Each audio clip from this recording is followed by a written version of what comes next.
from a utilitarian point of view, that is to say, from a point of view that promotes the maximization of happy as possible, to be the happiest version of yourself. And if you're unhappy, that is a moral sin. That's a transgression of the moral law behind utilitarianism. Now, I'm not here to defend utilitarianism as a perfect philosophy because it isn't. It is very flawed in a lot of ways. You can't just look at how many people are going to win from something and how many people are going to lose from something and decide on what you're going to do based on numbers. You can't really use mathematics in morality, in my opinion. It needs to be a little bit more nuanced and emotional than that. If you're an ethical emotivist, as Alex O'Connor is, as I don't know what other philosophers are. Maybe even I am an ethical emotivist, if not an absurdist or whatever. If being as happy as possible is a moral obligation, now I'm not telling you that it is, because that is insinuating that your own emotional state, your own happiness and state of mind and all of that is in your control. And I still don't know. I don't know what to say about that, because if you're walking down the street and somebody insults you from their car, for example, well, your mood is probably going to be affected in a negative manner, and you can't stop it from degenerating into that lower state of happiness and good, and you can't just make it a better mood.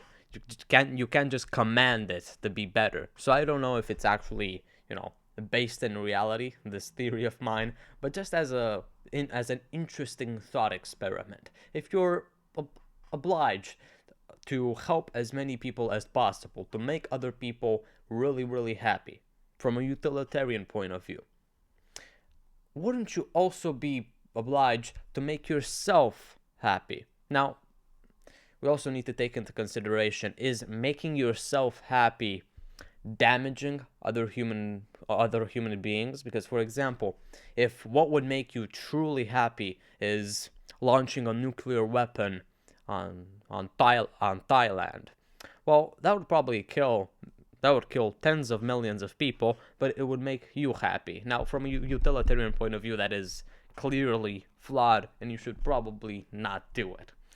But if you're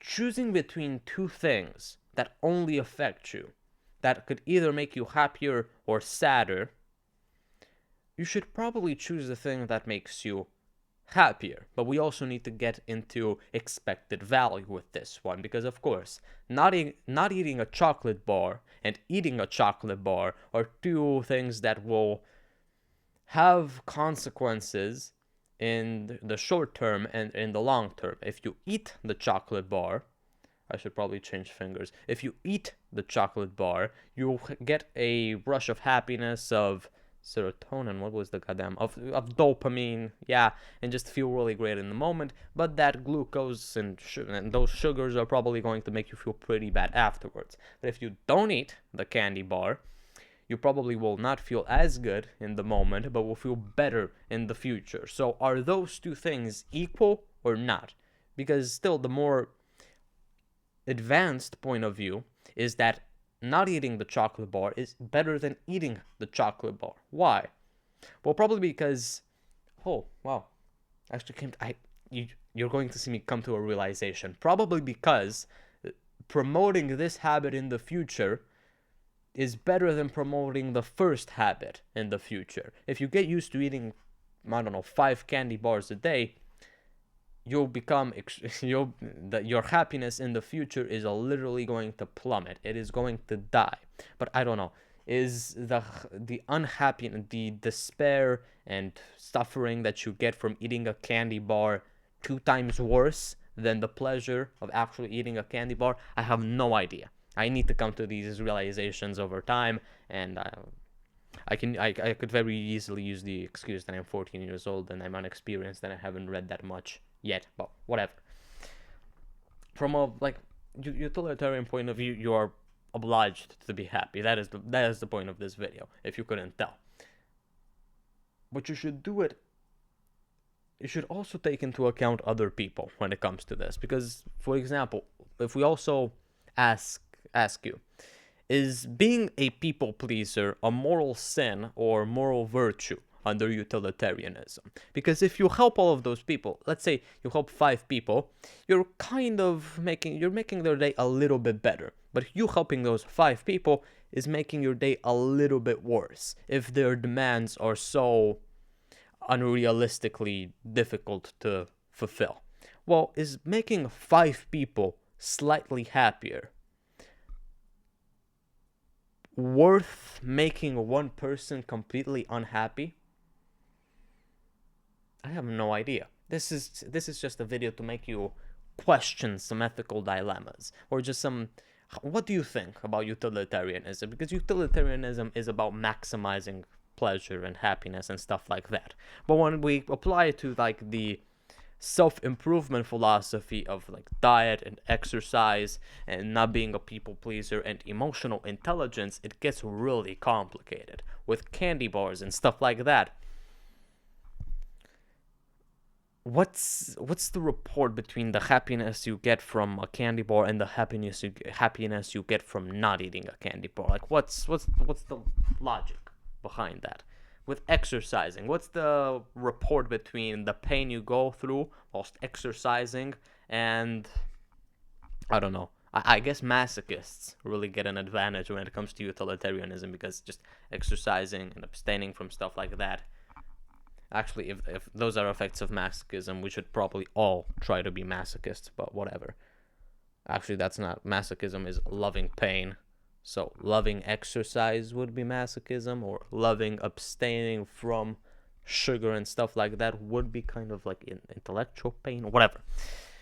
Is the pain you get from exercising worth is the unhappiness that you get from exercising worth the happiness that you get from all of the benefits of exercising? I think it is. I've seen like I was on TikTok recently scrolling like an idiot, and I saw a video of what your last 10 years will look like with exercise versus without exercise. And it was like an old man with exercise, an old man riding a bicycle.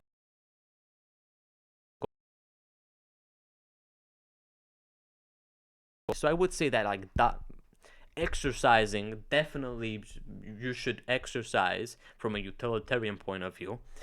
Candy bars and stuff like that, I still don't know, but like the better way of approaching nutrition and stuff like that is abstaining from the things that clearly poison you. And I'm using these quotes kind of ironically, because it is kind of poison, but at the same time it's not like a cyanide, so, or sulfuric acid, so but it's still sugar, so whatever. And with emotions, do you control your emotions, or do you not control your emotions? Maybe, because you can control your emotions through breathing and stuff like that, but other external factors can also control your emotions. This also mutates into like the referee example, which was, do we have free will, do we not have free will?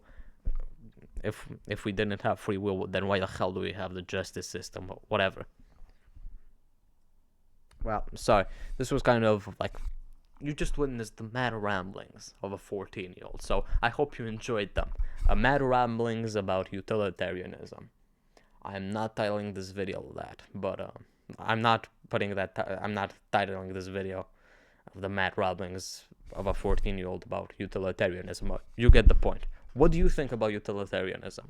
Tell me in the comments, please. I'm begging you to give me a fresher, newer perspective. So send this video to somebody that you love. Subscribe to the channel if you want to join on this movement of, like, I don't know, social sciences, bringing back the desire to speak with people. And I'll see you later.